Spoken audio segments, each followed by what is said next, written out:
my ID.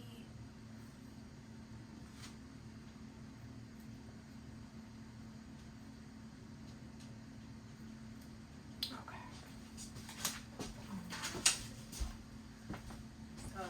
Hi. My name is Lily, and I'm here to tell you about how my late friend Sydney inspired me. When when Make a Wish came to Sydney and asked her about where she wanted to go in the world with the foundation, she chose something else. She chose a golf cart, and I feel as that it's a big reflection on her personality and who she was as a person, because she wasn't your usual person.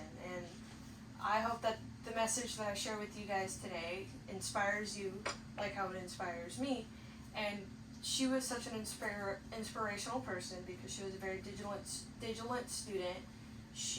Her faith was strong, and she always had a smile on her face.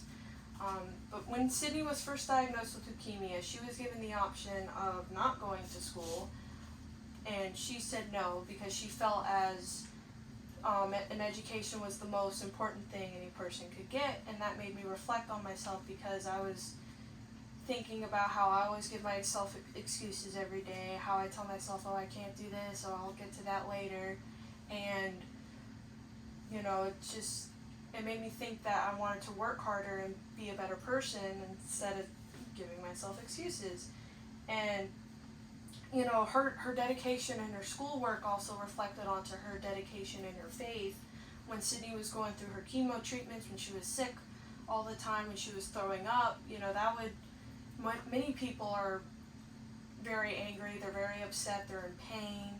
You'd think that it would draw her away from the most important thing in her life, but instead it drew her closer to her faith. And that led me to getting baptized 2 months after her death, because I wanted that kind of relationship. I wanted to be a person where, instead of drawing away from the most important things in my life, it pulls me closer. And her faith made her a very happy person. She always had a rock to sit on, and when you would see Sydney in person, she was always smiling. Whether it was in a picture or in person, she always had a smile on her face, and her attitude reflected that. And every time she'd walk in a room, the tension just evaporated. She was very happy. She was laughing. Everybody would laugh with her, and I wanted to be just like her, and I wanted to be a happier person and work on myself, change my perspective like how she did. And in conclusion, she was very dedicated in her work. She was dedicated in her faith, and she always had a smile, and she was just such a big inspiration to me, to everyone in her life. And I hope you guys can use that inspiration and put it to work.